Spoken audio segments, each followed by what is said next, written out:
This is losing track. This is session number five of our Discerning Disaffiliation. You know, which way are we going to go on this? What are we going to decide? What are we going to do?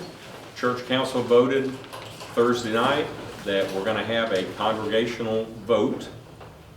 And of course, that procedure, we've notified the district superintendent. She will set the date for the vote. She will supervise the vote, preside over the vote. I don't know when it's going to be, so it's whenever it's on her schedule, and hopefully it'll be in February. So now, I mean, she's perfectly aware of the timeline that we have to go, and we've given her notice and plenty of time, so we'll just vote that. As I mentioned in church this morning, you need to be a full member, a regular full professing member of the church to be eligible to vote in that process.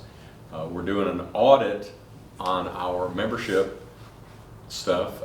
Kathy and Wilma Chadwell are in charge of that, making sure that we've got everybody checked that is available at.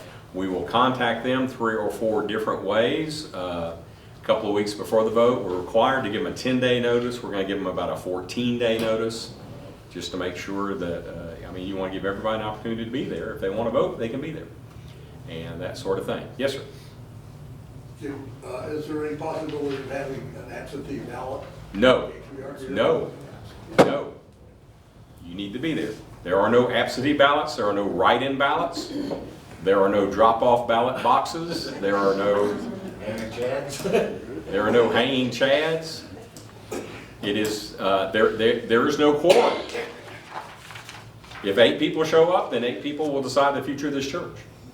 There are no, we don't have quorum rules like some organizations do. You know, you have to have a certain number for the vote to be valid. It is who is there when the vote is called, and that's why you give a 2-week notice. And you know, if you can be there, you can be there. If you can't, you can't. But all those people haven't gone through this process like most of us have. That's their choice. I know, but they haven't gone through it. They haven't. But how can they make a decision if they haven't gone through it? Well, Some people may have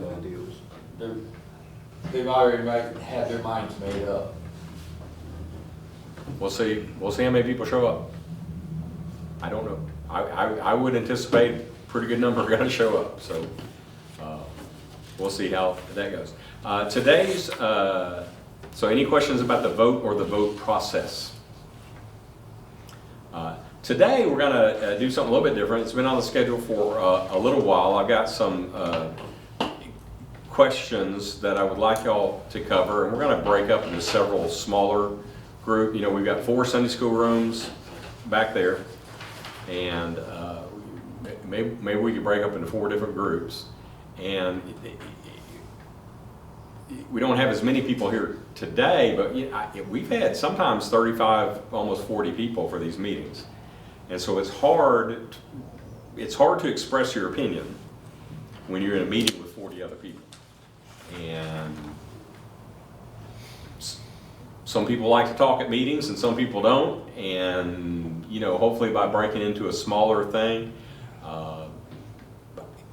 I really, we'll touch on it because I'm going to go over this real briefly, but I want to give every single person the space to express their opinion, to give their thoughts, to let their opinions their idea, because every person here is important, and every vote for this is going to be important, and everybody that participates in the process will be important. So I lifted part of this from somebody else. I didn't write all this myself, but it's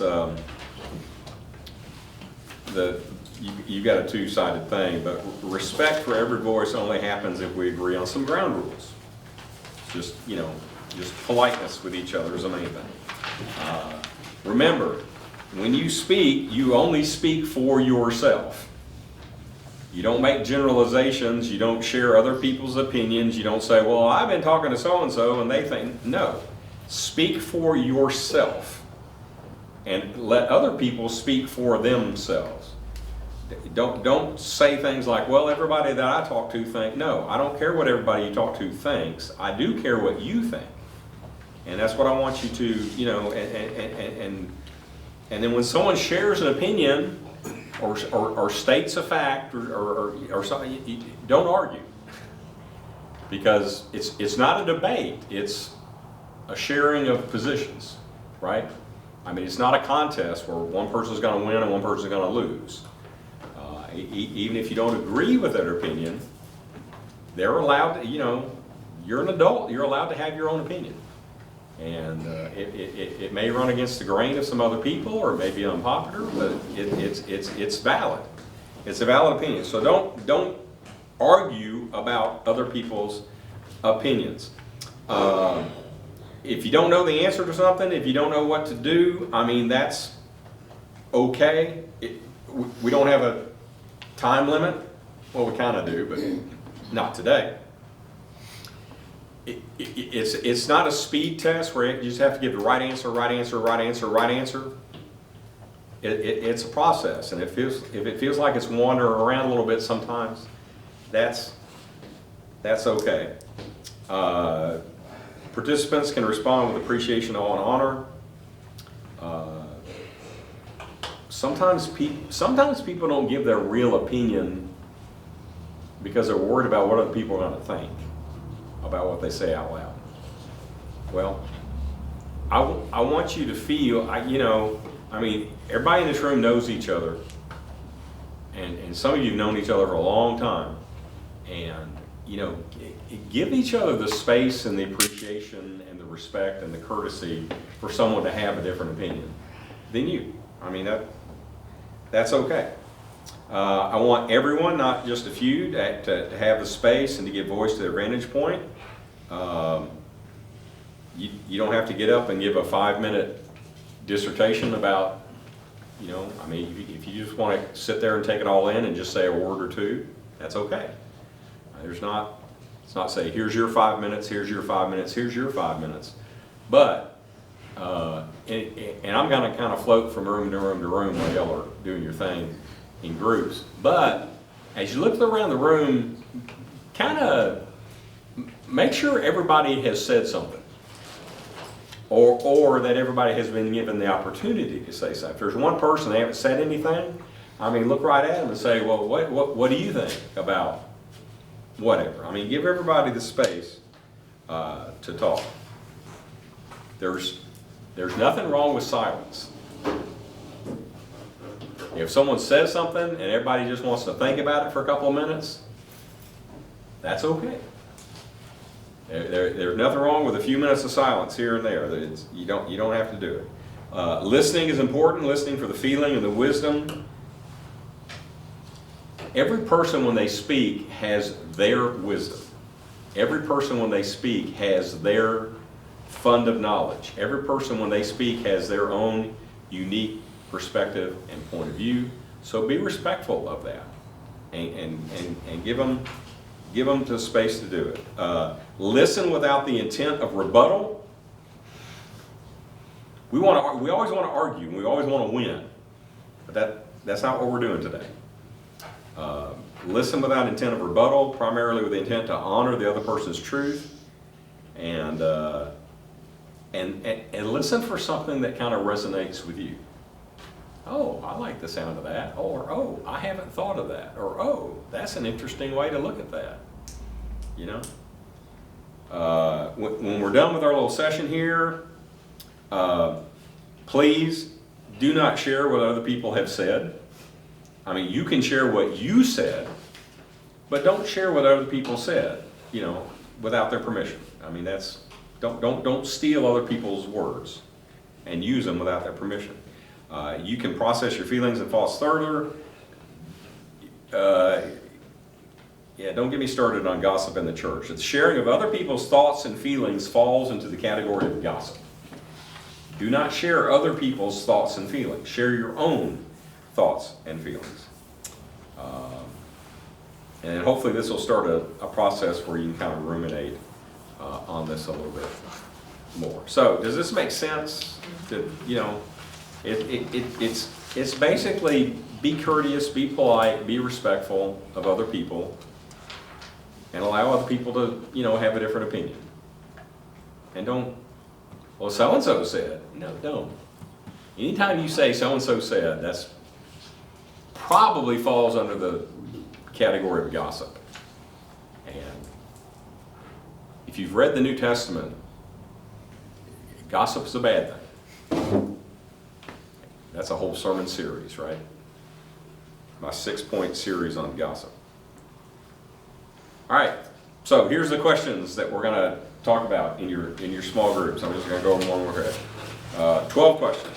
What aspect of the Book of Discipline language concerning sexuality or the response of the Holston Annual Conference to the provisions leads you to consider disaffiliation? It's like we talked about last time. That is the core issue.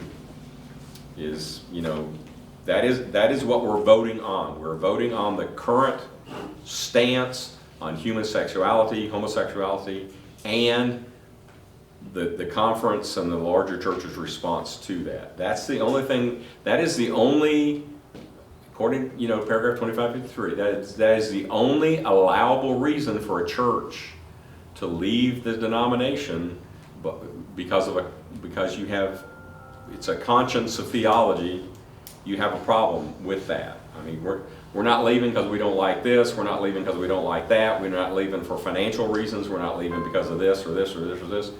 The only reason that we're leaving is this, is concerning sexuality. So you do need to be able to articulate, this is why we think we need to leave at this time. Or we think we need to stay at this time. Okay, number 2. What will our congregation lose? And what will be gained if we disaffiliate from the United Methodist Church? List what you would miss about being part of the United Methodist Circuit, District, Annual Conference, whatever your connectional thing is. Feel free to say, if that's the truth, feel free, well, I don't miss any of it because I don't know what I don't know what any of that means. So, that's okay too. So are there programs or services provided by the annual conference that you would miss? For example. Number 4, what would be the personal or financial cost of our congregation to pursue disaffiliation? We talked about the financial cost last time, but all costs are not dollars and cents. Some costs are personal. What if I leave the United Methodist Church, what is that going to cost me? Well, maybe my whole adult life I've identified as a United Methodist. And if I'm no longer identifying as a United Methodist, that's a cost. You see what I'm saying?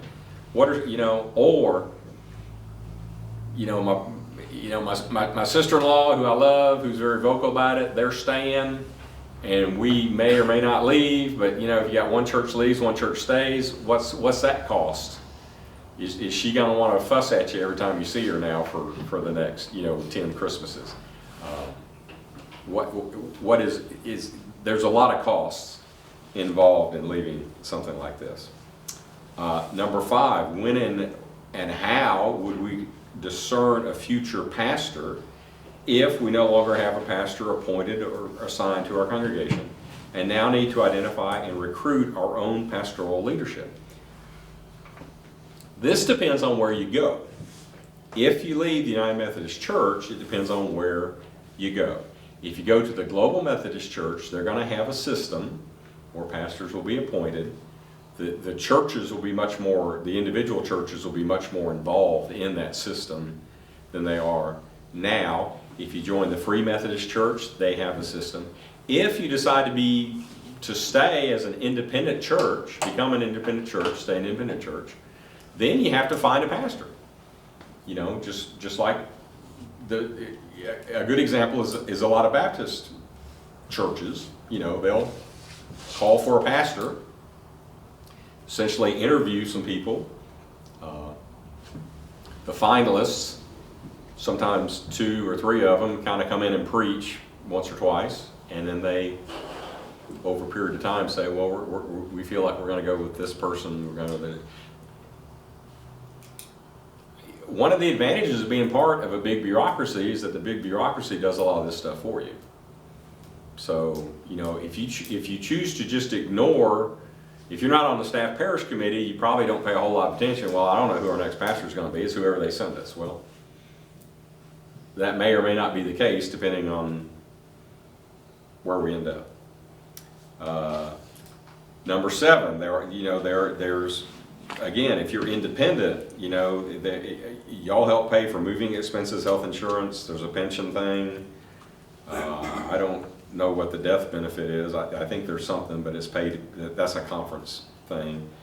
You know, there's some other benefits to the pastor. That kind. So you know, the conference does not pay any of this stuff.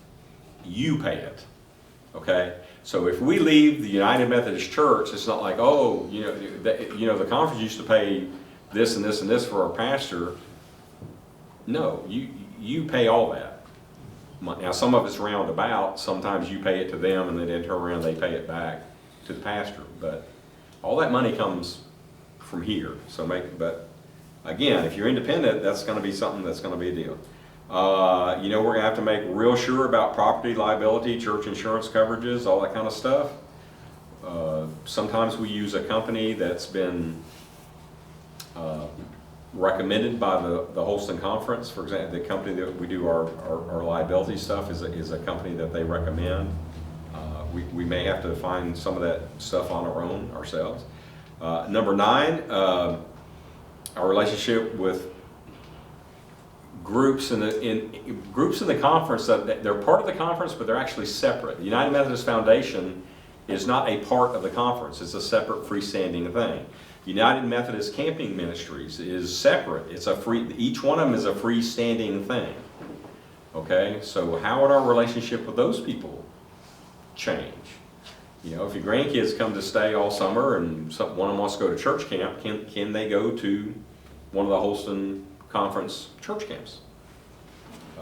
The answer is yes. But number 10, what changes would likely occur or need to occur with membership, vision, and practical ministry if we leave the denomination.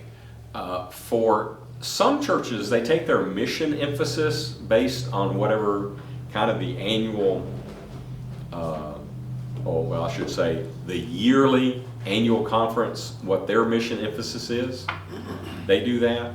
The larger Methodist Church has broader mission and ministry emphasis and ministries that they kind of promote over a period of a few years and stuff. Some churches really just take that and piggyback on it. And whatever the larger church does, that's exactly what we're doing. Not so much the case here, but in some churches this is a big thing. But there's not going to be that United Methodist logo over the door. And so what does that mean? I mean, that is one of the values of being part of a large international organization, is people recognize, oh look, it's a United Methodist logo. I know exactly what that means. I know kind of what kind of church that is. People come to town, people visit, people move here, whatever. They see that United Methodist logo and they say, oh, that's one of those churches. I kind of know what that is. If they see a logo they don't recognize, or we just become the New Tazewell Community Church, independent church, you know, they don't know who you are and they don't know anything about you. And when people visit churches, it's a little bit scary and it's a little bit intimidating. And knowing a little bit about the brand is helpful for a lot of people and stuff. So this will have implications that you need to think about and talk about. Number 11, almost done. Number 11, how would leaving the denomination change the way that we are viewed in the community? I think that's a very important question, because I think a church's reputation in the community is a very, very important thing. And people have opinions about this church. People have opinions about the members of this church. So I've had many interesting conversations with people in this community that have very strong feelings about this church, positive and negative. And how, if we left the United Methodist Church, how would that affect the perception of the community toward us? This is something to think about, something to talk about. And then, what other questions do you have regarding the potential effects of disaffiliation on our congregation? So, let's split up into maybe 4 groups. There's 4 Sunday school rooms, there's tables, there's chairs, there's all that stuff. You can write some notes on the back of this. You can take this home with you if you want. I put a bag of pens over there. Those are all first century bank pens. Eleanor Yoakum gave me that bag of pens. I did not steal them from the bank. So please do not steal them from me. When you're done with them, put them back in the bag. She goes, oh, here's a couple years worth of pens for you. I said, oh, great, I love these pens. And I did not take them out of the bank lobby and collect them. So please don't collect mine either. Any questions? Rago, I'm gonna question. Yes, Ray. How will this be reported back to you or to this assembly? If you would like, every group kind of nominate a spokesperson, and anybody that wants to make a comment can, but somebody be responsible for, like, these are the 2 or 3 interesting things that came up and all that kind of stuff. And the exciting thing is when we come back in here and right at the end,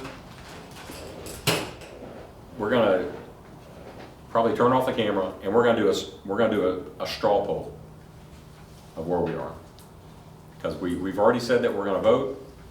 Straw polls, political polling is a helpful device because it lets you kind of know where people are and that sort of thing. And if you haven't made up your mind, then don't if you want, don't raise your hand if you haven't made up your mind. Or I'll even ask that. I haven't made up my mind yet. That'll be one of the options. There'll be 3 options. We stay, we go, or I haven't decided yet. And we'll do a straw poll, get an idea for what kind of the general feeling of the group is. And correct me if I'm wrong, I thought when we had the vote, that was secret ballot, or not, in church? I don't know how she's gonna do it. It'll be a paper ballot. It's a paper ballot. Yeah, it's just either And yea or nay. Secret, Yeah, it'd be. yeah, you turned in. There'll be So there'll be a paper ballot. I don't know if your name goes on it or not. No. I mean, she runs the election. Well, that's the way it was, I understood it, so I misunderstood it then. So I don't know how she's gonna do it. Okay. She has the freedom to do it any way she wants to do it. Yeah, it's so up to the. I know how some other districts have done it, but I don't know how she's gonna do it. It's not prescribed. You must do it in this way. So that's up to her. Now, the voting will be one of 2 issues, right? We stay with the United Methodist Church or we leave it. It doesn't, it's not that we're gonna go someplace else or. That's none of their business. Pardon? That's none of their business. Yeah. Their only business is whether we stay or go. That's right. Where we go is a totally separate So it's thing. just voting that we stay or leave. And actually, in talking to a bunch of my colleagues across the country, some of them are not in a big hurry. They go, if it takes us 6 months, if it takes us a year to figure out where we're gonna go, that's fine. I thought we had to do it by a certain time. We have to stay or leave the United Methodist Church by a certain time. We can join another denomination or not anytime we want to. There are no time limits on that. Does that make sense? There are 2 very separate things. David, there may be, when we come back together, there may be some people in here maybe being uncomfortable about saying, I'm going to yea or nay. If you think that's a bad idea, we won't do it. No, I'm okay. I thought it was confidential, then why are you doing it? That's the reason I asked the question. I mean, Okay. It's not uncomfortable. it's I just- will Why have a construct, secret there if you're going to do a straw vote? that's a good point. I will construct a confidential poll. Yeah, that'd be good. That's good. Why do we need to know right now anyway, Tom? Because everyone keeps asking me to do it. I'm just responding to requests. My thing is how do I know if I'm gonna vote to stay or leave if I don't know where I'm going? I mean, You should know what your options are. This is why Phil's and I need to go in a different group. She wants to. Well, I mean, yeah, we talked about it. that may have a bearing on how I'm going. That's right. You need I somebody's don't know where I'm opinion. going. I don't. You speak for herself. I That- agree with you. I mean, it is a I fact. mean, that may have It is a a fact. bearing on the. I think a lot of people are concerned about that idea. A lot of people are concerned that way, but I think that decision will be an intelligent decision that we as a church will make as a group if we leave. But then it may have been not. All these Well, meetings, okay. well, yeah, but all these meetings we've already talked about the global, the free, I don't know if you were here for the discussions. So we've covered some of the areas where we could go. But to make the decision, I think will be after we decide if we're going to leave. I guess the main concern is what we're voting on. Do you agree with what they want to do or disagree with what they want to do as far as a homosexual? That's the main issue. If you agree with the rule or you don't agree with the rule, is that right? Yeah. Is It's that what we're saying? not just the Well, rule, it's the it's- interpretation of the rule by the conference as well. Meaning, The general conference ruled one way, our conference is ruling it, is interpreting it differently. okay. Do we agree with that? And if you do, you stay, or if you do, you go. Yeah, if you agree with what our conference is doing, then you stay. If you disagree with what our conference is doing, but agree with the rule, then you go. That makes sense? No, No. not at all. You said you said the opposite, I I think. did it backwards, I'm sorry. I was confused. That's I am. Okay, the general The general conference rule has is, reinforced the existing statement on, and correct me if I'm mistaken, ordaining or marrying practicing homosexuals. Yes, the general conference says that is not allowed. okay, the general conference. The conference, Holston Conference, along with many other conferences, disagrees and would prefer to ignore that. Am I correct in that? There have been many instances of weddings in churches, homosexual weddings in churches, clergy people that have announced that they are gay. They have declined to follow up with any repercussions for that. I mean, it's supposed to be a chargeable offense to where you get into major trouble to do it. A lot of conferences are just not enforcing any of those rules. So you're saying At they this time. mean the. Individual conferences. Particular conference. Yeah, including the Holston Conference. That's That you're judging by their actions, not what is stated. That's, Exactly. yes. So our rule says one thing, and they're doing something else. Our rules are very conservative, but But they've chosen to ignore those rules. when this conference meets again, they're meeting to change that rule. Is that correct? I don't know. I mean, I don't know what they're gonna do. yeah. They haven't- That's kind of what I'm feeling, that maybe if. Well, I I don't know. general conference doesn't meet until next year, Right. all right? If you have tens of thousands of very conservative Methodists leave the denomination, common sense would suggest that now it's going to be a little bit more liberal leaning, and a lot of those votes are now going to be gone that kind of suppressed some of that. So, no, but I haven't seen the agenda. I don't know what they're going to discuss. I can't see the future. I don't know what they're going to do. Common sense says you take a big group of people and you take a bunch of the conservative people out. Well, now the group's a whole lot more liberal than it used to be. So these votes have gotten close in the last few years, and of allowing, homosexual ordination, allowing homosexual marriages in the church, allowing, a lot of other, things in the church. When we used to argue about this, we didn't have to argue about transgender and some of those other things, but now that's included in the conversation as well. I'm sorry, I keep asking dumb questions. But if you voted to leave our local conference, then you are leaving the general conference Yes. as well. Yes. It's confusing. Well, we have a lot of bureaucracy. We're voting on whether or not, is this church going to remain a United Methodist Church, or is it not? That's the vote. Because of questions of conscience about human sexuality and the way that the church is handled. So which are we? Beg Way pardon? we're handling it or the rules? I'm sorry, I'm Yeah, not. I know. Well, I think you're getting bogged down in details just a little bit. As,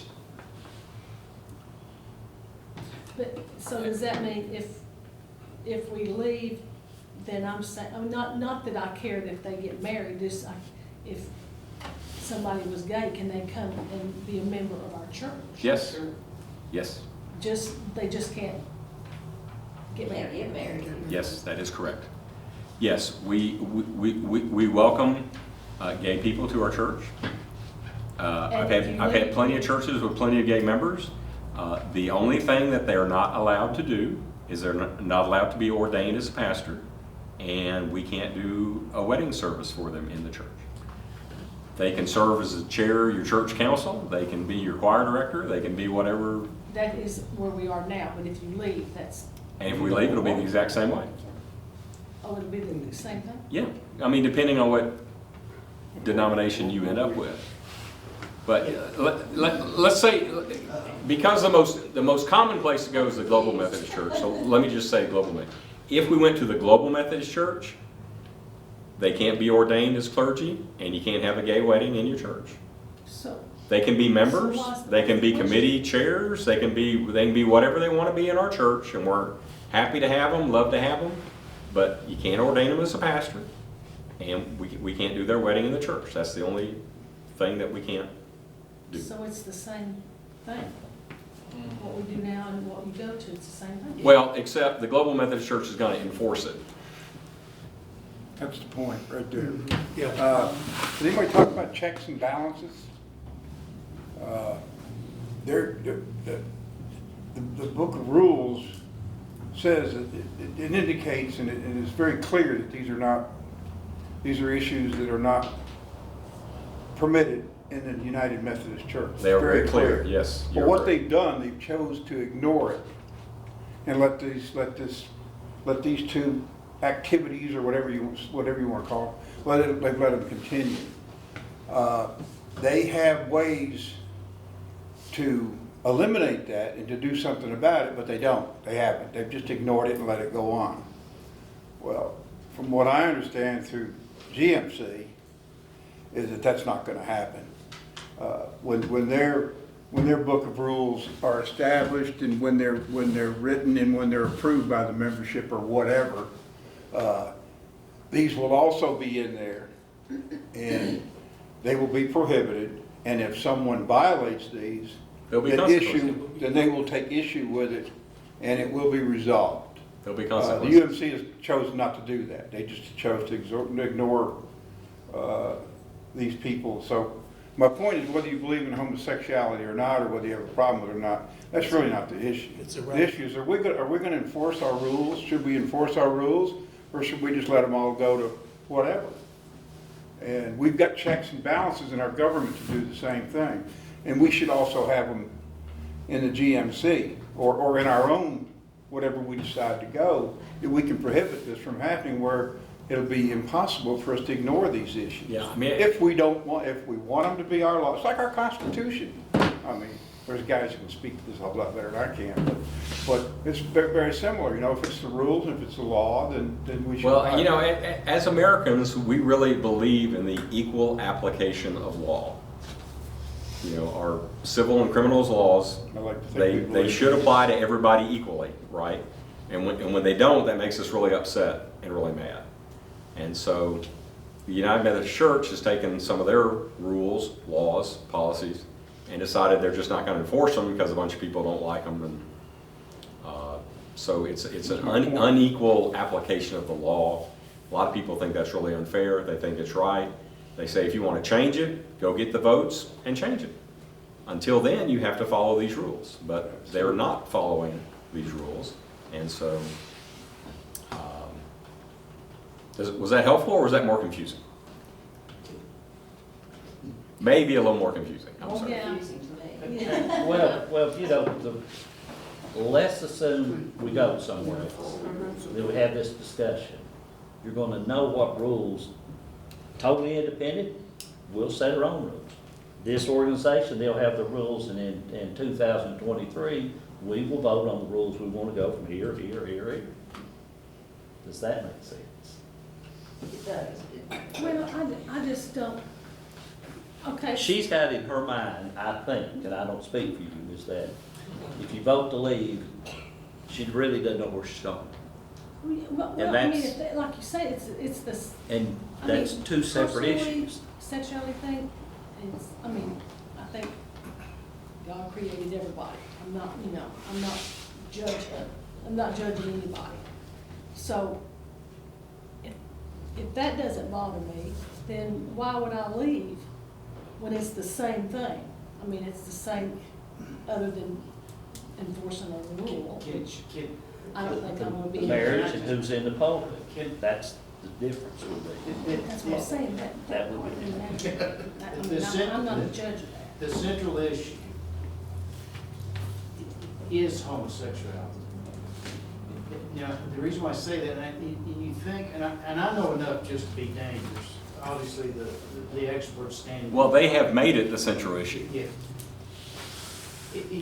You have to, and what makes it so difficult is you're trying to put yourself in Jesus' sandals, if we will, his shoes. It's clear in the Old Testament, and we're Christians. It's clear in the Old Testament. Paul writes about homosexuality. Doesn't speak very highly of it. Jesus doesn't specifically say anything for or against it. And those who advocate that it's proper for gays to be married, although God created man and woman, he said marriage is between man and woman. And we know that Jesus said, I didn't come to set aside the law. I come to fulfill the law. And he's simply saying, I advocate for my Father. At the end, as you vote, you have to say, okay, where am I at as a Christian? What is it that Jesus would want me to do? Because if you fall on the same, and I understand from homosexuals who get, I get being offended by this whole proposition. I get that, I understand that. But as we're standing here advocating this, my only proposition, my only consideration is what's proper from a Christian perspective. We have to, on our own conscience, you can't just easily say, the heck with homosexuality. Well, you can't do that. And you can't simply go and say, well, free will, let's just have it, let's just go right at it. We're going to do whatever we want to in the pulpit. Well, you can't do that either. And you're trying to sort of figure out what's the best way forward. We do know that we're told to not live in this world. We're set apart as Christians. We're part of God's kingdom. We talked this morning about in Sunday school that Jesus prayed for us the night of the last prayer, when he prayed for us here in the future that we would be holy and still be part of the kingdom and not part of this world. That's the hard thing. And it's hard when you think about, does it appear if I vote to do this voting to say that we're going to disaffiliate because of this central issue, am I a bigot? Am I discriminating against people? Jesus wouldn't want that, but we know that Jesus said to the prostitute at the well. You know, the question is, what would Jesus do if he wandered into a gay bar? You know, those get to be hard questions. And so, but I do agree that that we need to know where we're going. I'm a global Methodist. I believe in being part of an organization. It scares the dickens out of me that we're just sort of flopping in the wind. I mean, I get that part. Most people are gravitating toward the Global Methodist Church. But the issue of our conscience, and that is hard. And I have gone, you can Google it. You get all kinds of people on the internet advocating one way or the other. I have found those who advocate that it's okay for homosexuals to be married in the pulpit and to be ordained tend to be loosey-goosey with their theology. I don't understand it. It's just like they're grasping at things. But I'm sympathetic. I really am. And I'm not necessarily torn by the issue. But I believe over time it will resolve itself. And if we make a mistake, we make it in good faith. And we pray about it. I don't think there's any issue about where I stand. But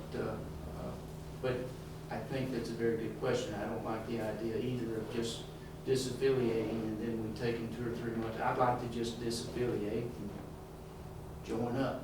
That's what I'd like to do. That but could be that's- part of our straw poll too. Yeah. We could do that. I mean, I think everybody feels that way, that I don't think anybody really wants to be afloat around in no man's land. As far as the issue, and I don't care to say this, we have a niece that's married to a woman. This is personal to my wife. We have a grandson that's going through some real problems. He thinks he's a girl. It's real hard issues for us, because, trust me, definitely hard for me, but it's really hard for my son. You know, it's a hard issue, this, and I don't know what's going on in this world. It's crazy. This world has gone completely mad, as far as I'm concerned, with all this stuff. I'm definitely against homosexuality, and I don't care to say that. My problem is if we stay in this can of worms. If you're sitting in a boat and you open the night crawler up, they start crawling out.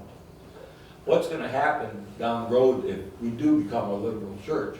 Are we going to have a drag show for a choir? I mean, it scares me to think what would happen if we become real liberal with the way this world is and what's going on. So, I mean, I don't care to say what's on my mind and how I feel about the vote. So, The fear is if you don't disaffiliate, there'll be members of the church decide to go somewhere else. Say, well, no, I want to be associated with the United Methodist Church that changes. That's just what's going to happen. I think you got that either both ways. It could be both ways too. I mean, it could be both ways. But you have, but in your heart, you gotta pray that you're doing what you gotta look at the Bible. And you gotta look at that. And there are those who are in the Global Methodist Church. They put forth a pretty good argument about this whole disaffiliation. You watch some of those pastors that advocate why this is so wrong-headed about what the United Methodist Church is doing. They make good sense. It's a much broader issue, really, than just the homosexual issue, but that has been the identified thing, and so that's what we need to talk about. But yeah, there's just a gulf between the right-leaning members of our denomination and the left-leaning members of our denomination. There's a real gulf that includes homosexuality, but it includes a lot of other things as well. Lawrence, let me just make one last. Sure. My rhetoric, but what would happen, this is a what if. What would happen, what would have happened if the UMC would have stood up and said, hey guys, it's in the books, you know, y'all can't do this. You cannot practice this and still stand in the pulpit, nor can you perform marriages while you're a member of the UMC. What if these people would have said, okay, you're right and I'm wrong, I'll see you, and they left. They just left. They didn't preach anymore, and they didn't do weddings, and they didn't do the things that make this issue. Where would we be right now? We wouldn't be sitting in this room right now, I guarantee you. We wouldn't be here. So, to me, like the judge says, you know, it's GMC. I went over to Kingsport. They look pretty good. This guy put on a great presentation, and he's just a minister like our minister. He says, I want you to know right now, I'm not a part of this GMC. They asked me to put it on and tell you what's good about it and what's maybe not bad about it, which there wasn't very much of that. But he really seemed to do a nice job and a good job. So, I mean, you know, where would we be if it wasn't for these two incidents that they turned their back on and ignored? from their book of rules, our book of rules. Well, Is what that Christian to do that? Well, what's the community gonna think if we're not United Methodists anymore? Or, you know, this is gonna be in the news and all that stuff. Already. What's this community gonna think if we stay a United Methodist church? Well, they can send us a gay pastor the next time. Tired. Yes? I've been in churches where that's happened. That's pretty much evident. They may not, but they could. They could. If, I'll tell you one thing, that here in the South, I believe Methodists are different than they are on the others. well, are you a Southerner first or a Methodist first? I probably don't want to get in the middle of that argument, but it's something to think about. What I'm saying is though, that the Methodist Church has allowed these churches in the North to become very social gatherings rather than spreading the gospel, Jesus Christ. And it's a you know, I don't know how it is right now because I'm not affiliated with, I haven't been affiliated with Methodists for a long time. But they spread the social gospel in the North. The Yes. South, a lot more conservative people. We believe the word and we believe that we need to keep the word. Yeah. Well, you know, you talk about branding. You know, when you see a logo, national companies spend a lot of money to make you think a certain thing when you see their logo, right? Okay. So in a couple of years, once we get past this process and a lot of this is shaken out, what are people going to think when they see United Methodist Church logo? Yeah. And do we want to be a part of that, or do we want to be a part of something else? Are you going to, if you stay, are you comfortable, that's probably not a good word. We'll have a homosexual pastor, and they will start performing homosexual marriages in our church. That people around here will know if you're gay, this is the place to go and do it. They will contact the pastor, whoever that may be, and say, "Can we come?" Sure, we can come and do that. We can do that here at the United Methodist Church in Attachment. That's what we can do. That's that other side of it. The Oak Ridge Church, they First Oak Ridge? Yeah, Yeah. first, they have, I don't know if he's the lead, but they have a homosexual, a man, a gay. Yes. And they left and joined they left not for conservative reasons, they left and joined some other way left-leaning organization. And so they're all in, they've got the different color streamer kind of logo, and so there's a rhyme or reason, but there's a purpose for rules. Paul, and you read the letters that Paul writes to those churches, he was so concerned about having rules, not having rules, but the central theme was it was all about Jesus Christ. It was about the kingdom of heaven. It was about the glorification of God. That has nothing to do with this world. We're not part of this world. We're part of the kingdom of God. And that's really it. And so when you make these decisions, it's not whether you have sympathy or feelings for something. I all know who gay people. I mean, I can't but feel sympathy and compassion and love for people. But at the end of the day, I want to do what I believe the gospel says. But you aren't gonna lower your principles because you try to be a friend to You can't someone compromise. that's You sexual. can't compromise the scripture. That's right, cannot. And you may get it wrong, but you pray for forgiveness. And if we screw it up and acknowledge that we made a mistake. It'll work itself out in the end. We'll know one day, won't we, if we were right or wrong. But if Do you the right thing, do it the right way, and for the right reason. End of conversation. We've kind of done our small group breakouts as a large group. Yeah. That's okay. I'm gonna look at every single person in here and did everybody get an opportunity to ask a question that you might have? or to express an opinion you might have. Is there something that you're not clear on that maybe we could help you get clear on? Phyllis, I've got some sheets that show comparisons between the United Methodist Church, the Global Methodist Church. I'll print those out and I'll have those available. That might help understand the difference, the comparison, the contrast. They're very, very, very similar in a lot of ways. If you grew up in the United Methodist Church, they're very, very similar, except the Global Methodist Church is going to enforce all those rules. They're going to have less bureaucracy. They're just going to eliminate several layers of bureaucracy, and put more control in the local church. They feel like the people in the local church are the reason the church exists. That's where the work of the church gets done. No, I mean, I was just asking, so we're assuming we're going global, but, I mean, I'm assuming we're going global if we leave. That's where I'd leave. Whereabouts were. I mean, that's the only church I've heard us talk about is global. Well, the reason why is that there appears to be a seamless transition, almost. I don't want to be flopping in the wind. I'm like Phyllis. That would worry the dickens out of me. I just would like to have a seamless transition.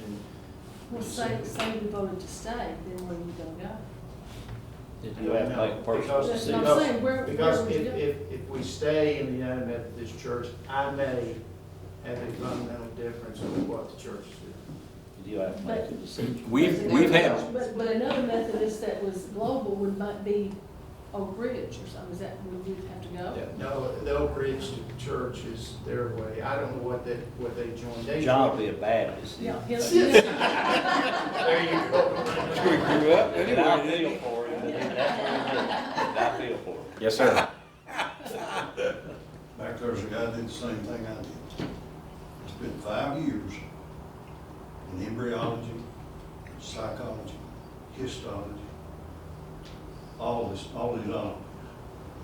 Now, never once was I taught that homosexuality was a choice.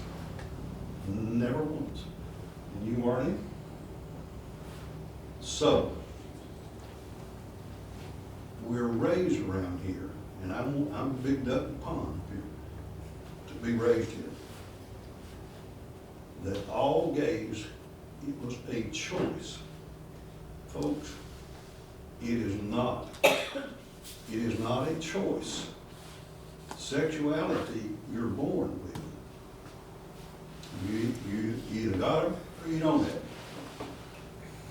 Gender is a different story. That's on the continuum.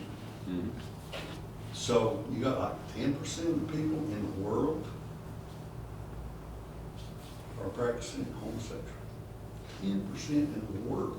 Right. 10% of the United States is 33 billion. So I'd like to know in here who thinks that it's a choice. I went through 5 years, I passed the test. I spit it back to them. It was not a choice. When you're in, now you correct me, Doc, if I'm wrong, because you probably know more than I do, but when you're that big in a woman, that's when sexuality is determined. You don't decide it. Right.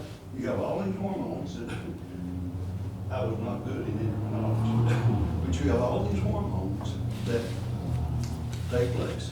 Then, God help us, when puberty starts, you have all these other hormones that are dumped in. It's not free will, folks. It happens. It's science. It's just like you either believe in COVID or you don't. It's a bug or you think it's just made up. It's real. And the science is real. So I know where I am. And I'm not. How many alcoholics do we have? How many other simple behavior? Maybe 33, 20 minutes. We're all in the same boat, period. We're all sinners. Sure. Yep. Sinners. The question is is what is in the Bible. That's the central issue here. Whether it is or it isn't, or it doesn't, 10% this, 10% are alcoholics, 10% are drug addicts, 10% of this, whatever percentage, whatever, throw me in one of those groups. Lustful behavior, whatever, those who have committed adultery, all that stuff. Well, you check down the list where it clearly says you have sinned, you have sinned. Every one of us have sinned in this room.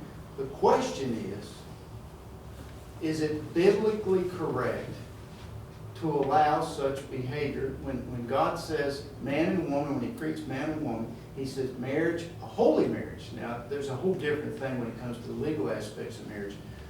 But a holy marriage is between a man and a woman. You've got to completely disregard that and blow it off and go, the old man got it wrong. Now, if you're comfortable with saying the old man got it wrong, then more power to you.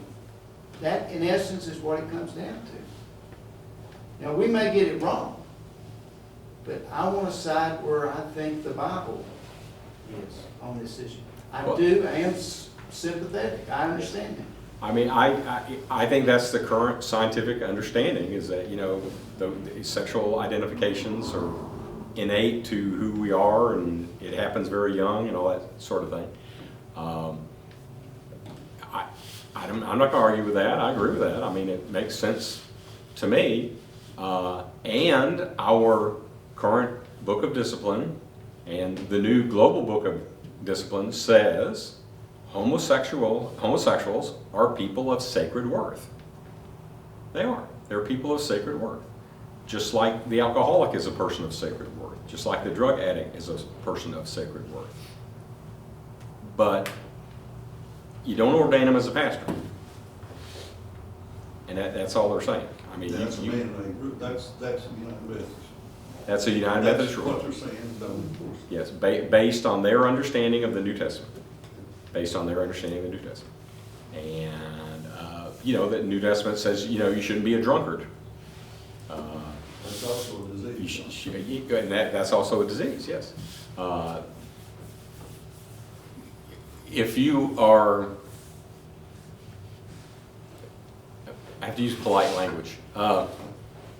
If you're a single non-celibate pastor, and you're young and good looking and you got, you know, 7 girlfriends, or you're a female, you got 7 boyfriends, and you're really active with all of them, I mean, you can't be ordained as a pastor for that activity either. You have to be you have to be celibate. You have to be, you can't do that. So there are a lot, actually, of behaviors that are identified of, if you do this, you can't be a pastor. If you do this, you can't be a pastor. If you do this, you can't be a pastor. If you do this, you can't be a pastor. And homosexuality is one of those things. For whatever that is worth. I understand that. That's like Mike said. It boils down to where it wasn't enforced. No, that's the church's fault. That's Yes, the but man's fault. we welcome homosexuals into the life of the church to be members. They can do anything in the church they want to do, except be ordained as a pastor or have a religious wedding. They can have a civil wedding, because that is legal in the United States, because we've now legalized that. They can have a civil wedding, but they cannot have a church, holy, you know, blessed by the church wedding So in our church.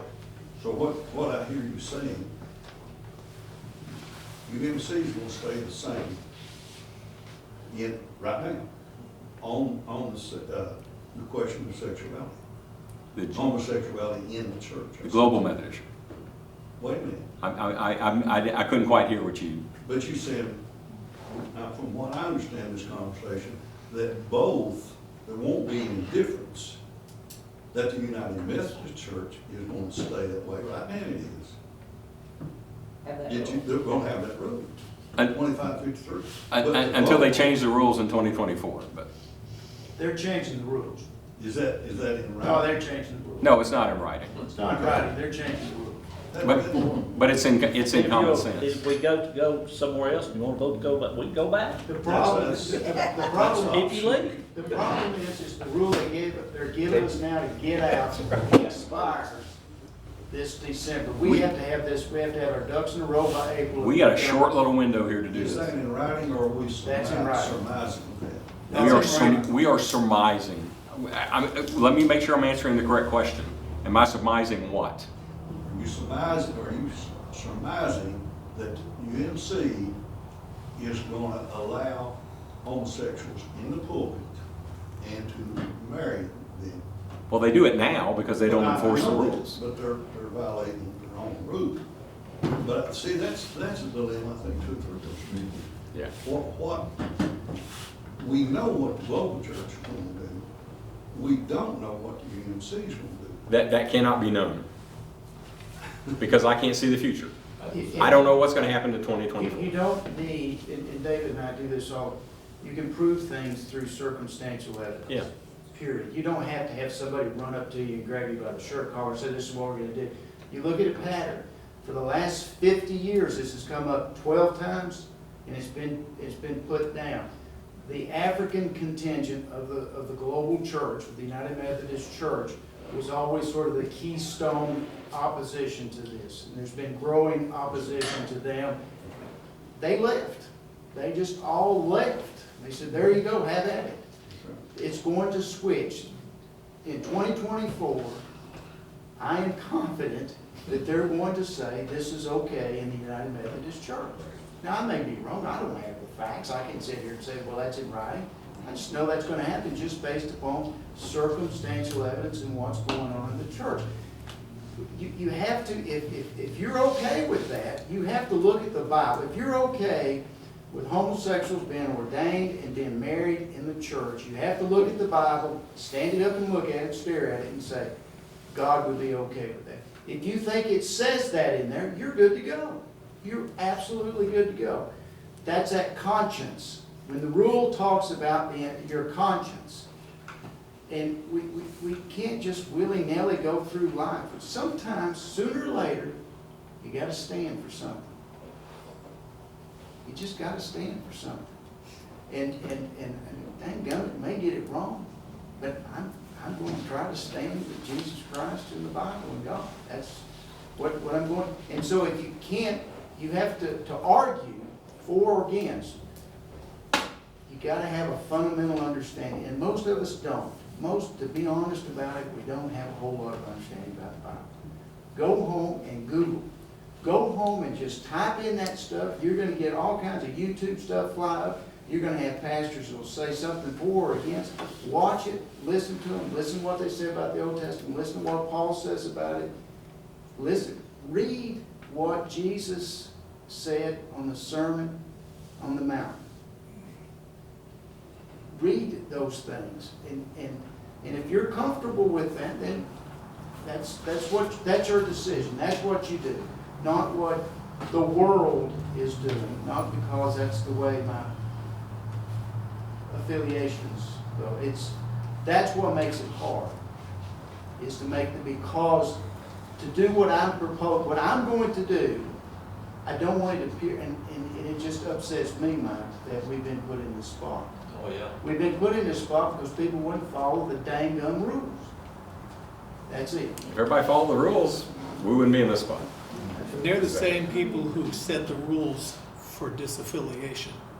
That is the source of the confusion. They set those rules so that the people who support the current book of discipline, book of rules, are the ones that have to leave. Well, I mean, we recently had some jurisdictional elections that bishops are elected by jurisdictions.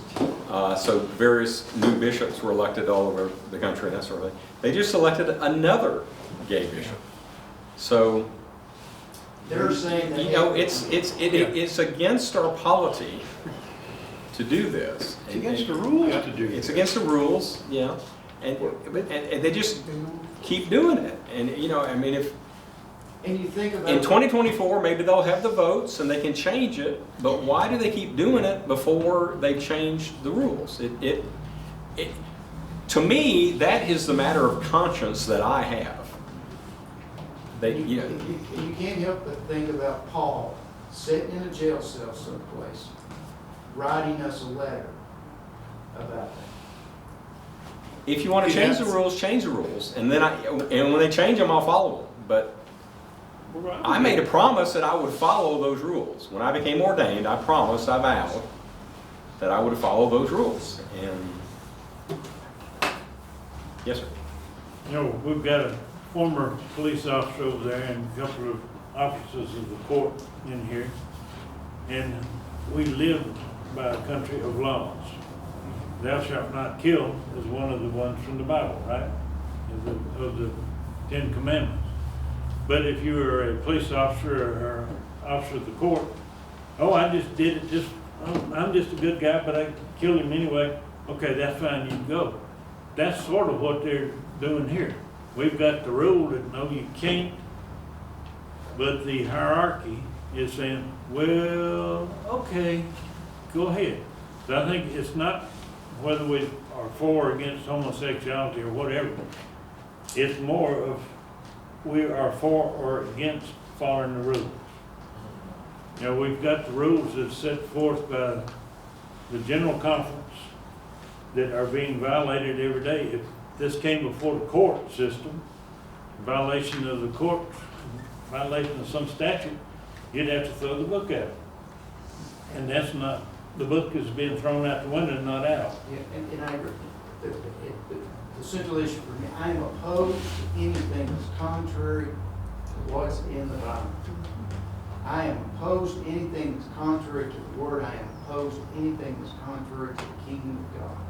That's the hard question. Then you have to say, okay, oh shoot, that's a hard question. I better read into that. That's a hard question. Because it's easy for us to say, well, dang, I'm right. That's right. I'm with Johnny on that. I'm contrary. Then you say, well, what's in the Bible? And that's what makes it hard. And then that's when you have to wrestle with the whole issue about homosexuality. You have to look at what's in Leviticus. You have to look at what Paul writes about it.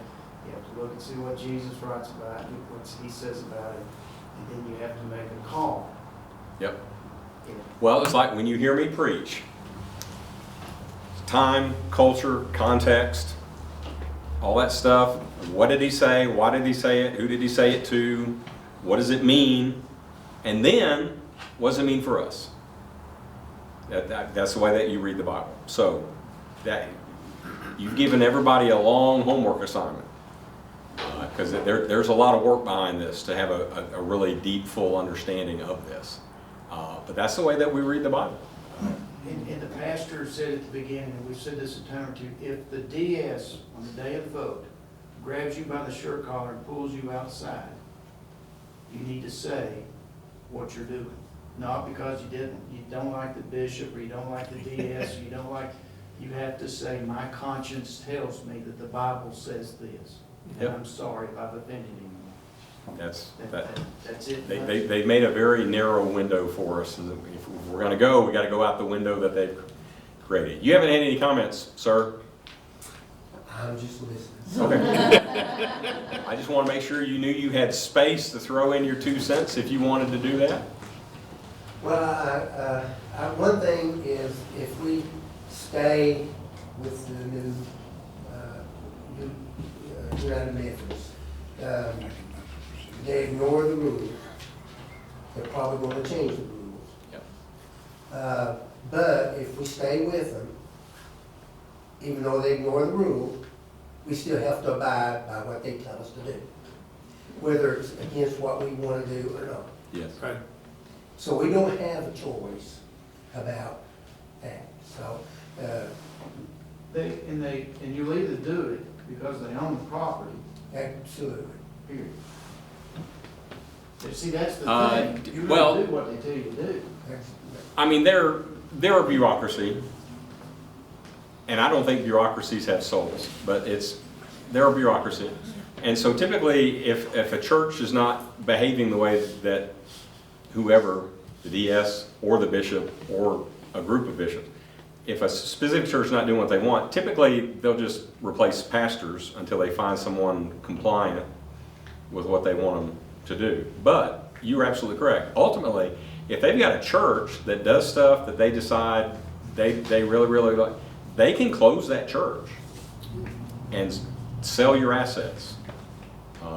And there's a whole list of reasons why they can do that. And if we leave and if we go to a denomination where, like the Global Methodist Church, where we don't have that trust clause, nobody can ever take our church, our land, our stuff from it. Nobody could ever take that from us, no matter what. And I think that's a pretty significant point myself. Yeah, we're not voting on that. We're not voting on the financial implications of all this stuff. But I used to be a businessman. I can't help it. I have to look at the financial implications of decisions. And I'll let you be the judge individually as to whether you think that's a good idea or that's a bad idea. I think I've looked at everybody to see if anybody wants to speak or say anything. If I've offended anyone, I apologize. I'm very emotional, but years ago, Lynn Bolin and Ann got me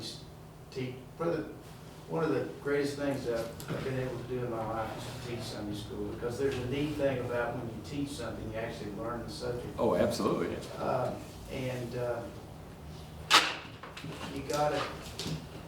You read the stories from the Old Testament, and you read the stories. We talked this morning about Jesus praying right before, the night before. He knew what was getting ready to happen. Paul knew what was getting ready to happen to him. All the saints throughout the history of the Bible, throughout our history as Christians. And Jesus prayed for us that night before he was to be crucified. He prayed for the future followers of him. He prayed that God would protect us, that God would make us holy. He prayed to his Father to take care of us. That's right. Well, like I said this morning, everybody in this room is a saint. And we need to act like it. When we have our All Saints Days, I got one more thing to say. Yes, sir. I've stood up in church and talked to you folks about our Sunday school. You just got a good lesson on our teaching. I'm telling you, he's a great teacher. We have a great Sunday school. Yeah. We would like to see more faces here. Amen. So, maybe, we sat down and he said something about, I said, well, you get to teach Sunday school over. He's a good man. Hey, all the really smart church growth people will tell you that having small groups besides corporate worship is fundamental to having a growing, healthy, thriving church. And Sunday school is the original small group, right? Oh, he does a good job. Sunday school is the original small It's group. not just sitting there listening, trust me, So. we get in our heated discussions too, so. I invite you all to come. All right. thank you. I'm going to come up with a slide. All right. We were going to discuss some survey results and that kind of stuff next week. I'll come up with a different topic next week. But next week will be the last one, so we're just going to do the wrap up of how we got here, where we are, how we got here, what we need to do immediately, and then some more information about somebody brought up the Free Methodist Church, and they've kind of lined up a person that we can talk to about that and that sort of thing. And I'm not an expert on the Free Methodist Church, except that it's been around for like 120, 130 years. It's been around for a long time. And they're very traditional, and so for some people that's a good fit. But last time I checked, it's coming up on like 2,800 churches have left the denomination as of this week. And the vast majority of them are going to the Global Methodist Church. So we don't have to go there. We can go where we choose to go. But I think there's a reason why all those people are doing that. Because it's compatible with kind of the historic Methodism that they remember, that conservative historic Methodism. They remember it, they long for it, they want to build a church around that, and they want to align themselves with people that think the same way. And when we decide to go somewhere, it's not going to be one person or two persons makes that decision. It's gonna be a church, somehow we're gonna decide as a church and as a group where we're going. We'll take a congregational vote. Yeah. These kind of questions are too important for me to make, Right. church council to make, the special committee, whatever. You know, I mean, this is a question for the whole church. All right? The sadness, I can only imagine that God is sad by this whole proposition. And Jesus is sad about this whole proposition, because they spoke about oneness. Unity in the church, and that's not what we have, yeah. And so there is some sadness, not just here, but above. And so we're at a crossroads. And I'm trying like a Dickens to figure out what the Bible says to do.